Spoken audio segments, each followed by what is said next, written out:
What's up, everybody? Welcome to podcast now. I'm Alex, and in this video, I want to bring you all my review of Lost Soul Aside. It's been such a long time coming. I don't take it for granted, and so I want to give you guys a nice, meaty review. I want to go over the strengths of this game. I want to go over the weaknesses of this game, and I do want to, of course, start off by saying thank you to PlayStation for providing me a code for this game. Super appreciate it, and I was ready to hit purchase, on my own. So it was super cool to see that they gave me a code, and I went through this game. I no-lifed it over the weekend here, put in about 15 hours. I would say, the range tends to kind of fluctuate a little bit. I've seen people beat it in like 13, 14. I've seen people take a little bit longer, but it took me almost 15 hours literally on the dot. And I wouldn't say I rushed it. I would say I went through it at a pretty natural pace, if we're being honest. So, all right, here's the deal with this game. This is a heavily flawed, but also kind of awesome game at its heart. I think, you can tell the stories of starting this game with one individual, right? And now all these stories are starting to come out that the game seemed to be actually in quite a bit of trouble before PlayStation stepped in. And there were all these different eras of the game being made. And really, the game we got just now might have actually started around 2021, 2022. It's not like this version has been around for about 10 years. So look, it's fun to talk about. I like that history of it. But we have a video game here. We have a product that costs money, and they are expecting people to buy it or not buy it. So how is the game? This game is rough. This game can be extremely rough. I want to illustrate, though, for all of the weaknesses that this game has that I will go through, in this video. The strength of this game is the combat, and it is excellent. It is absolutely excellent. So I guess if you're just looking for like the 2-minute review here, if you value gameplay and really not a lot of other things, this game is probably up your alley. I think really, those impressions leading into this game that we talked about on the channel of, this is kind of a AA game, but it's charging $60 and it's probably going to be noticeable to people. It is. I think that actually kind of summed it up about a month or two early, ahead of time, because this game, again, it can be rough, and for $60, you could say, this might be one of the greatest $20 or $30 purchases you've ever had, but is it worth $60? It's really up to you. I'm going to try to illustrate, again, the strengths and weaknesses in this video. You determine if those, are going to convince you to buy it or not. So, let's start with those strengths, because I think it's mainly the combat, but there's a few other things I want to touch on, and then we're going to go through all the weaknesses, okay? The combat is insanely good. And it's interesting because the game doesn't start out insanely good. This is a game that grows with you. And as you get your weapons, you're going to get 4 weapons in all. As you start to level them up, you're constantly getting ability points, which I actually really, really like in this game. It's not like, it's not leveling where it's like, okay, well, when you get to level 50, the level between 50 and 51, it's going to take you like 80 years to get there. And then, it's not really like that. You are constantly getting ability points, whether it's defeating enemies or opening chests or anything. You're always getting them. And when you're getting them, you're putting them into your weapons, and you're always feeling like you're getting more and more powerful. Also, it's kind of how you play it. For me, I primarily upgrade the first 2 weapons you got. The last 2, like the more of like the spear and like the scythe, which I think they're all very cool. And I've seen the play styles of these weapons when they're all leveled up. They can be insanely freaking cool. So a lot of the footage you're going to see, you might say, oh, that looks really neat, but only 2 weapons really seem all that powerful or seem all that flashy. It's because I really put all of my points into those 2. I literally have 1 ability point for each of them, or 1 ability for each of them that I did not do. So I really put it into that, but all 4 weapons are honestly awesome. They're really, really flashy. They're really fun to watch, and there's just a really nice feel to this game. And I think it's interesting because one of the weaknesses that I'll eventually get to is the story is kind of weak, and then there's a lack of a story. And what's interesting, though, is like, well, is that actually a weakness? I think in a lot of ways it is, but also, like, the majority of the middle of this game is simply gauntlets. It's just a gauntlet of boss after boss after boss after a group of enemies after a group of enemies. And it's like, is that actually a bad thing? I think for a game that focuses so hard on combat, it actually isn't, to be honest with you. Hours like 3 to 12 are my favorite parts of the game. The beginning has story, and I don't think it's all that good. The ending has story, and I don't think it's all that good. It's really when the game gives up and it says, you know what? Look, it's very simple. We'll get to it eventually, but it's, hey, you're going to go to 4 lands and you're going to get 4 crystals. That's pretty much the entire plot, all right? Maybe a few other things, but that's generally it. And when you go to these lands, you're going to have enemies that kind of reflect the land. So like there's a land of fire, there's a land of ice, so on and so on. So enemies are going to reflect that. The weapons and the things you get from that land are going to reflect it. But this is really where the game is at its absolute peak. I really think they understand enemy types. They understand kind of the pacing. And look, to be honest with you, it's not the most sophisticated pacing. It is a couple grunt like waves, and then it's you fight a boss, and then you go like another 3, 4, 5 minutes, you fight another boss. I think one of the weaknesses that gets highlighted in this is the character where you go to save, and she's like writing a book about it, which I actually like the lore reasoning behind, but you can find her maybe every 2 to 5 minutes. Like how many times I saved in this game and my time changed by like under 5 minutes was hilarious. It actually got funny to me, where it's like, man, she is everywhere. You could you fight a boss, you save. You go 10 feet, you fight another wave of enemies, you can save again right after that. So it that becomes excessive, but I really just want to illustrate that. And I think, talking about it is one thing. It's why also I think showing video as I am is going to be another. The game is fun. The game is legitimately fun. A lot of these bosses are actually really cool. I will say there were some times where the bosses repeated, and that tended to be more of like side stuff. So like this is a generally pretty linear game, but at times you'd be able to somewhat go off a beaten path, and you kind of you open chests, or you find things on the ground, or you fight bosses, and these are things that'll give you basically just extra experience, extra ability points. Those bosses will repeat. Okay, you will fight the same boss maybe like 9 or 10 times, throughout the entire game, like a side optional thing. There are a few times, and one thing I actually got pretty disappointed on, there is one thing, I'm going to say it without spoiling it, but it's kind of like a large scale boss thing, and you fight one of them towards the beginning, like within the first 5 hours. It's actually like the second or third to last boss in the game is the exact same thing. Same like visual kind of presentation, same movement, like in terms of the attacks that it's throwing at you, and same way of defeating it. It's the exact same. Not a big fan of that. Generally, the game did do a really good job of mixing it up, and there are a lot of times, again, probably right in the middle of the game, you are fighting a new boss that you've never seen before. Maybe like you're doing like 6 or 7 or 8 of them in a row, but there are a couple that repeat, and I just don't really understand the one I'm talking about that is probably a spoiler. It's a big scale thing. It feels large, and you literally do it twice, and the second time is actually, I think it's the second to last boss fight in the entire game. So it just feels like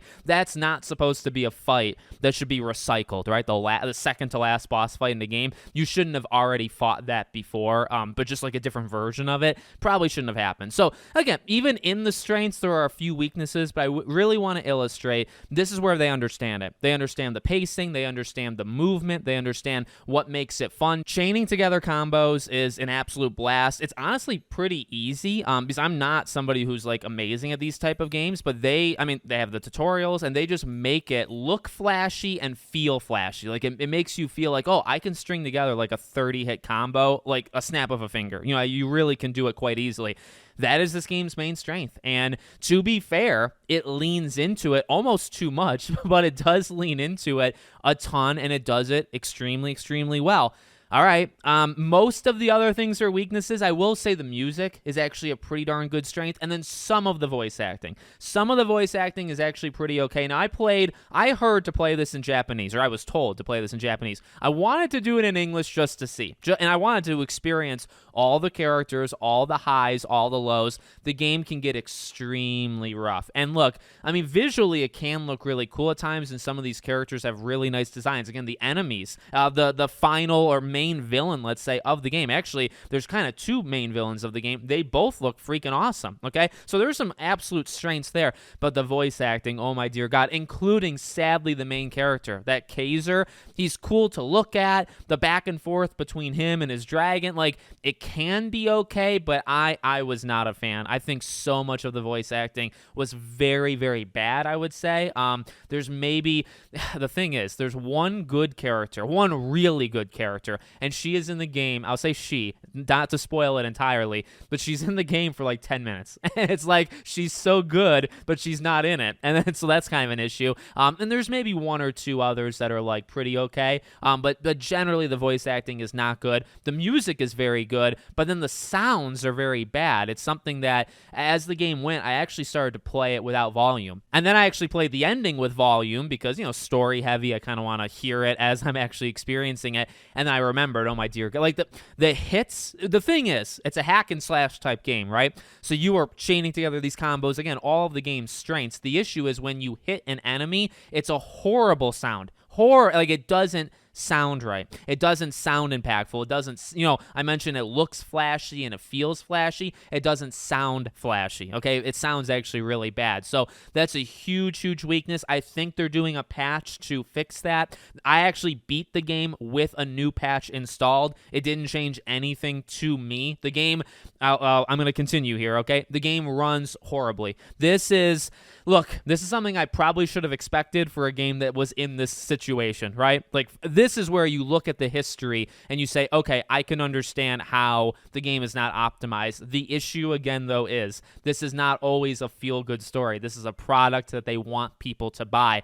You cannot excuse this kind of, I will not, I don't care code or no code, you cannot excuse this kind of performance. The game runs horribly, and I was playing it on a base PS5. I've heard the Pro is bad. I've heard PC is bad. I've heard they're all bad, you know, and I think, you know, the game can be fine, but I mean, sometimes when this game tries to go, there's like a crab, I think, a villain, okay, or like a boss. There's one of them that uses water, and you might know me with water. I adore it, okay? Number one, water does not look good in this game. Number two, when they're going for these like dynamic, like elemental things in boss fights, number one, the game's got a 50% chance of dropping to like 10 frames a second. Number two, it just looks horrible. I was trapped in like a water wave bubble thing, and I didn't know what was going on. And there are actually a lot of times in boss fights where they try to do something, and either the camera's not great or there's just too much going on the screen. The game can't handle it, or it just looks really bad.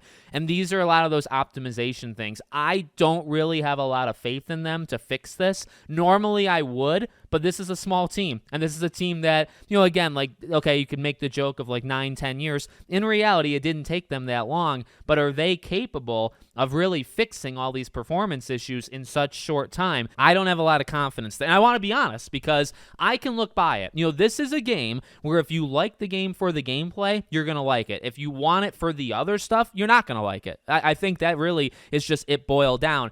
And I mean, you know, how the game runs is actually quite important, especially for a game. You want it to be smooth. You want it to run well, because especially in the gameplay, you're moving at a very fast pace, and so is the enemy. So you want things to run. I mean, honestly, I think actually the gameplay is where the game ran the best. When you're actually fighting, I feel like they put all their energy to these small little arenas, and they'll run fine. But when you're like walking through a city, or when you go to these 4 lands I was talking about, and you're walking from like zone to zone, the frame rate falls off a cliff, and then it gets back up. Then it's fine, you know, when you're actually fun. Then it falls off again. It's just a very badly optimized game. I'm not going to make excuses for it. It's just what it is, okay? It's a game that needs help and needs to be fixed. The sound effects, the frame rate, stuttering, all those type of things, they gotta be fixed, and I just don't know if they will. The voice acting, I mean, it is what it is. There's not much you can do there. And then, you know, I mentioned the story. Look, I mean, well, we already a little bit talked about it, but just to kind of finish that off, the story, for the most part, is non-existent. I think when it tries, it's got some cool ideas. There is a cool thing with like the Emperor that I won't spoil too much, but there is something there that I think is rather cool. There's some okay characters that, again, kind kind of come in and out. But the opening, the first hour, is the most story heavy that the game's got, including, I would actually say, the ending. I would say there's more story in the first hour than the last hour. And it's just not all that amazing. And then again, the game kind of gives up and says, all right, well, we set the stage, and now you're going to go to these 4 lands. And it doesn't really matter what we're going to say in these 4 lands. This is just the plan. So I just feel there were missed opportunities. Like, it's a game where, like, is it actually a weakness? Well, by not doing the story, they actually focus more on the game's strengths. And because I'm not a big fan of the voice acting and the story is kind of cliche, would I even have wanted a deeper story? The answer might actually be no. But I guess my critique with it would be, I think there was opportunity. You know, I mentioned, so Kaiser and then Lord Arena, which is the dragon. Those two really do not have the relationship of a main character and side, like, companion that you would expect. There's a lot of games, right? I mean, you could probably come up with 50 on the top of your head. Okay, these games where you have a main character and then you have somebody that follows along, right? I mean, Naughty Dog was obviously very good at not necessarily pioneering it, but, you know, they could do it really good with, like, a Joel and Ellie thing, and even Nathan Drake in Uncharted and all that stuff.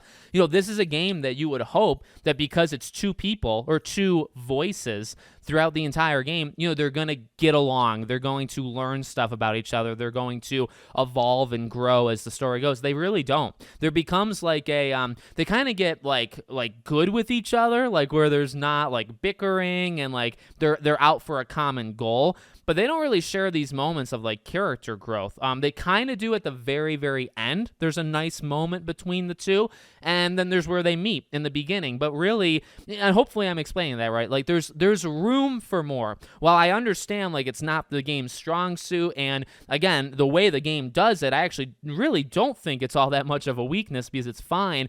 I think there was an opportunity for these characters to grow, and specifically for the main 2 to have more of like a back and forth and like an evolution, and they really don't. They kind of stay stagnant. There was also, by the way, an opportunity for other characters, I think, to help you in fights. They do this maybe 4 times the entire game. You will be helped by your companions a couple times, a handful of times, and they're very cool. They have some very cool moves. They're flashy to look at. Like, they're just neat. There's something kind of new to it, and they don't do it almost at all. In fact, companions will follow you to areas, and then they'll say they're staying back.